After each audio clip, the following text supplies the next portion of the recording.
오늘 사실은 좀 집중적으로 다루려고 했던 주제는 이제 총리 후보 어떤 사람이 돼야 되는지 또 누가 거론되는지 그 사람들의 장단점은 뭔지 특징은 뭔지 이거를 한번 좀 짚어봤으면 좋겠는데요. 그래서 우리 정치부의 동아일보 정치부의 동정민 기자도 지금 같이 나와 계십니다. 직전까지 청와대 출입을 하셨고 지금 여당 출입을 하고 있는데 일단은 대통령이 지금 UAE를 방문 중이고 내일 돌아오는 거죠. 네. 그 민경욱 대변인은 대통령이 돌아온 뒤에 총리 인선 등이 있을 것이다 이런 식으로 이야기를 했는데 어떻습니까 지금 현재 상황? 총리 인선 작업은 거의 이제 마무리됐다고 보면 될 것 같고요. 마무리가 됐다고 봐야 되나요? 사실상 뭐 당장 내일 발표를 해도 이상하지 않을 정도로 거의 총리 인선은 마무리된 것 같고요. 이번 주 내에는 발표될 가능성이 상당히 크다는 관측이 나옵니다. 다만 이제 개각 문제는 좀 시간이 좀 걸릴 것 같은데요. 그 새로운 총리가 그 개각에 대해서 제청을 해야 되기 때문에 새로운 총리 의견을 받아들이는 모습을 좀 취해야 되고요. 그렇지만 개각 작업도 어느 정도 시작은 한 것으로 그렇게 들리고 있습니다. 아, 그렇군요. 예. 누군지 아세요?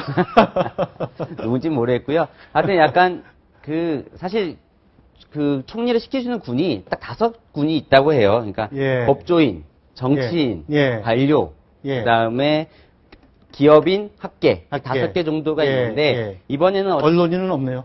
언론인까지 하면 6개고요. 하여튼 그것도 5개 군이 있는데 그중에서 현재로서는 좀 개혁을 어제 대국민담에서 밝힌 공직사회의 개조의 개혁을 강하게 추진할 수 있는 그렇기 때문에 뭐 또 법조인이라는 얘기가 나올 수 있지만 법조인이나 정치인 쪽으로 좀 무게가 많이 쏠리고 있습니다. 그러니까 법조인 출신이라고 해서 무조건 배제하는 게 아니라 어떤 리더십이나 그동안의 행적을 보여온 인물이냐 이런 게 이제 판단 기준이 될 거다 이런 말씀입니다. 지금 말씀하신 거를 저희들이 좀 판넬로 좀 준비한 게 있는데 직업군으로 분류하지 않고요. 뭐 개혁 소신형이라든지 뭐 이렇게 뭐 화합형 이렇게 좀 분류를 해봤습니다. 지금 저희가 여기 한번 좀 보여주시죠. 소신형 이렇게 저희들이 지금 이름을 달아봤는데 지금 안대희 전 대법관이 계시고요. 또 조무재 전 대법관 두 분 다 이제 법조인 출신이고 김종인 전 의원도 저희도 여기다 좀 포함을 시켜봤습니다. 안대희 전 대법관의 경우는 사실은 지난 대선 때 같이 정치쇄신위원장을 했던 거죠. 정치쇄신위원장을 하면서 한강옥 당시 국민통합위원장의 임명을 반대했던, 그러니까 항명을 한번 했던 분인 거죠. 그때 비인전력 때문에 어떻게 보세요, 안대희 전 대법관? 근데요, 이게 소신형이 야심형하고 소신형하고 여기 좀 섞여 있어요. 아, 그런가요? 여기 진짜 뭐 조무지 대법관 분 같은 분이 아주 평판이 좋으시죠. 근데 딴 분들 다 성빈한 딸깍바리 판사. 딴 분들 다 평판은 좋으신데 이분은 소신형은 좀 모르죠. 두 분은 야심형도 될 것 같거든요. 근데 어쨌든 저는 지금 야심이라면 뭐에 대한 야심을 말씀하시는 겁니까? 미래에 대한 야심이죠. 근데 저는 사실은 지금 야심형은 맞지 않는 거예요. 그렇지는 않는 것 같은데. 아, 그래요? 근데 어쨌든 소신을 너무 지나치게 강조할 때는 아닌 것 같아요. 지금은 사실은 정호원 총리가 뭐 본인이 사의를 표명했지만 이건 어쩔 수 없이 그만둔 거나 마찬가지 아닙니까?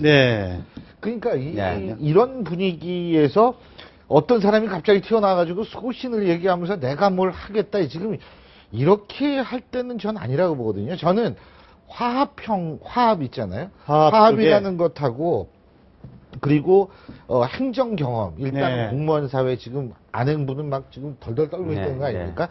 공무원을 다독이면서 공무원을 이끌어갈 수 있는 행정 경험, 개혁을 해야 되니까 행정 경험도 있어야 되고, 그리고 또 입법 많이 해야 될 거 아닙니까? 뭐 대통령이 얘기한 거.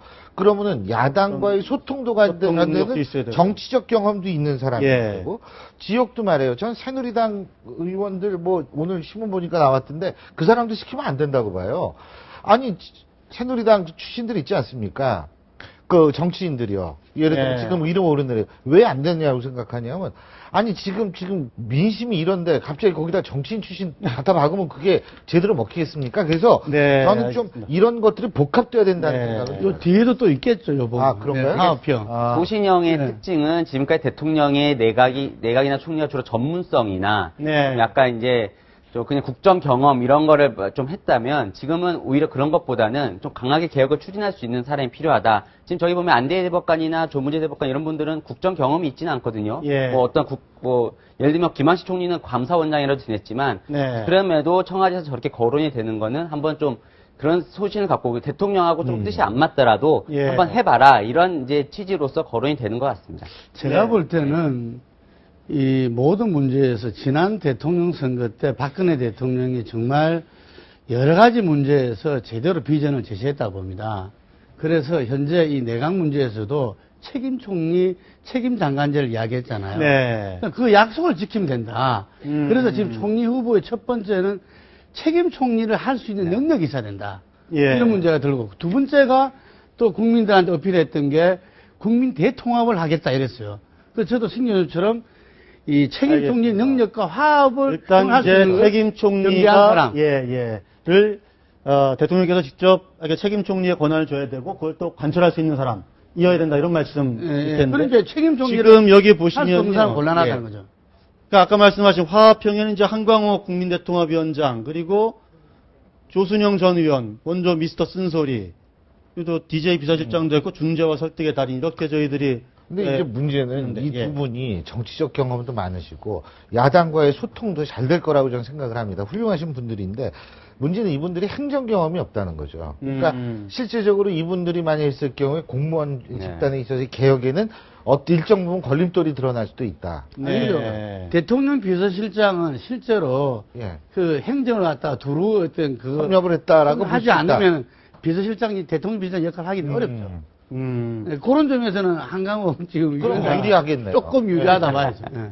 정무형 정치인 출신이 될 가능성은 없겠습니까? 지금 언론에는 김무성 의원, 최경환 의원 그리고 이인재 의원, 네. 김문수 현 경기지사 굉장히 이런 분들이 지금 거론되고 있는데 반가운 얼굴들이 많네요. 아, 이분들도 있었지 이런 생각이 드는데 예. 사실은 저는 정무형을 너무 강조했을 경우에는 실제적으로 지금 현재 사실 분노와 슬픔이 이 왔다 갔다 하고 있는 이 감성적 차원에서 이분들이 했을 경우에는 오히려 좀 그 감성적으로 받아들이기 힘든 사태가 벌어지지 않을까라는 생각을 합니다. 이분들이 잘못이 있어서 그런 건 아니에요.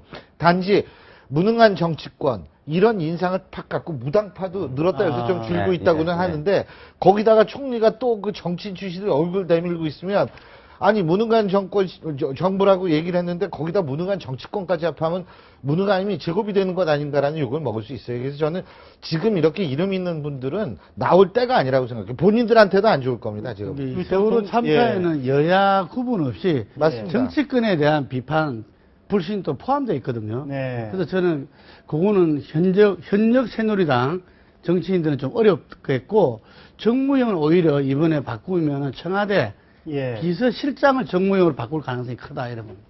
청와대 비서실장을 네.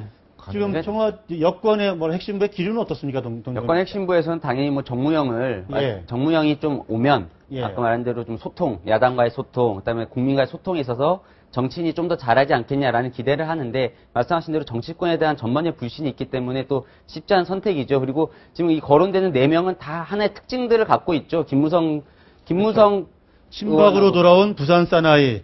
원래 그렇죠. 김무성 의원이 이제 친박이었다가 지난 대선 때는 다시 총괄선대본부장을 맡으면서 캠프를 김무성 의원의 장점이라고 하면 어쨌든 이제 새누리당 전반적으로 친박이든 비박이든 다 좀 아우를 수 있는 거. 그다음에 그렇죠. 2012년 때 또 구원투수로 한번 투입된 적이 있는데 지금 약간 위기 상황에서 김무성 의원처럼 약간 리더십이 있는 사람이 가는 게 좋다라는 의견이 있을 수 있고 최경환 의원 같은 경우에는 뭐 대통령의 복심이기 때문에 책임 총리가 될지 안 될지 모르지만 힘은 더 실릴 것 같고요. 김문수 지사를 하면 약간 포용의 이미지가 좀 있겠죠. 비박 특히 친이계 대표 친이계 때문에 대선 주자였고. 그러면 이제 지사의 경험이 있기 때문에 또 행정 경험도 좀 어느 정도 있다고 보고 이인재 의원은 뭐 충청도에도 민심을 또 한때는 이제 유력한 대선 후보였었고요. 그래서 좀 장관도 했고 그렇기 때문에 또 그런 장단점들은 있는데 지금 정치권도 관료 정부와 마찬가지로 지금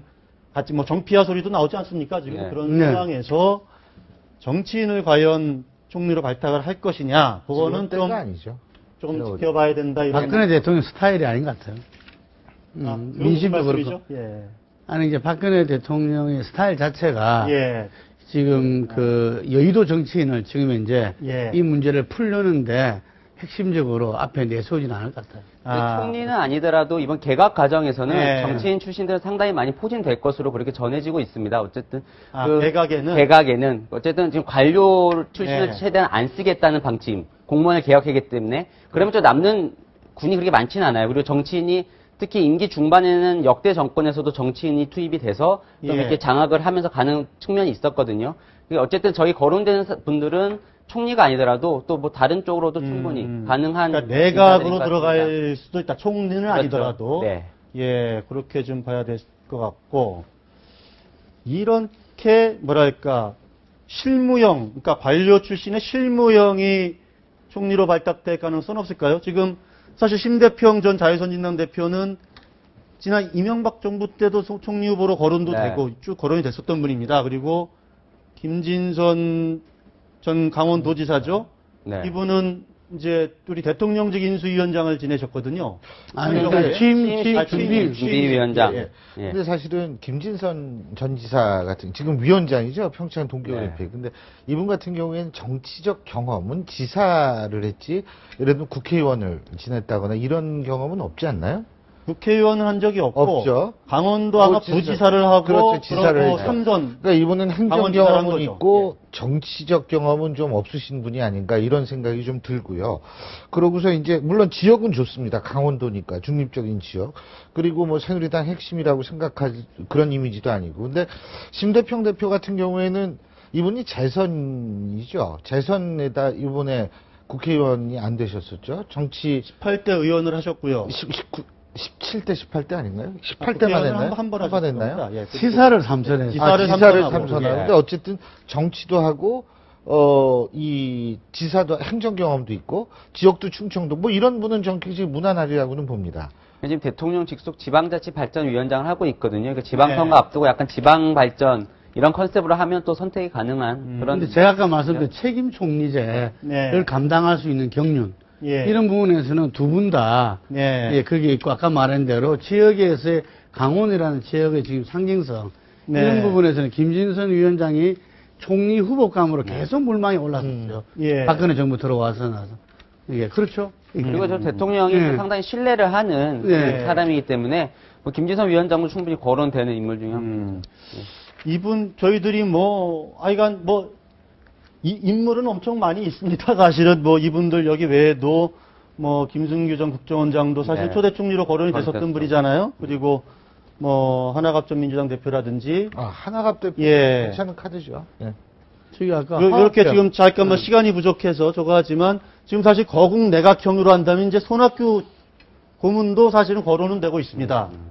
청와대 인근에서는. 네. 근데 본인이 받아 본인이 이분이 이제 지금 열심히 당연하죠. 지금 지방선거를 위해서 뛰고 계시는데 총리 혹시 제의가 가더라도 수락을 할지 어떨지는 제가 그거는 그건 전 택도 없는 소리라고 생각하고요. 이분 예. 자체는 거론되는 것 사실 자체로 굉장히 별로 달가워하지 않을까 확률이 높죠. 네. 저는 이번에 박근혜 대통령께서 예를 들면은 지금 세월호 참사가 대한민국 이래 가장 큰 참사라 그러잖아요. 예. 여러 문제를 다 드러냈고 그 새로운 대한민국을 지금 건설하겠다고 나서셨잖아요. 예. 그런 의미에서 저는 거국 내각을 갖다가 야당에 제안하는 것이 어떤 면에서는 국민 대통합에 가장 적절한 게 아닌가. 근데 거국 내각을 제안했는데 사람이 있어야 될 거 아닙니까?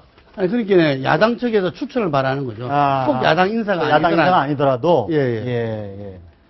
그리고 사실 야당도 집권 경험을 10년이나 가지고 있기 때문에 네. 제가 볼 때는 그것이 이론적으로나 현실적으로 불가능한 얘기는 아니라고 생각합니다. 네. 단지 선택의 문제일 뿐이죠.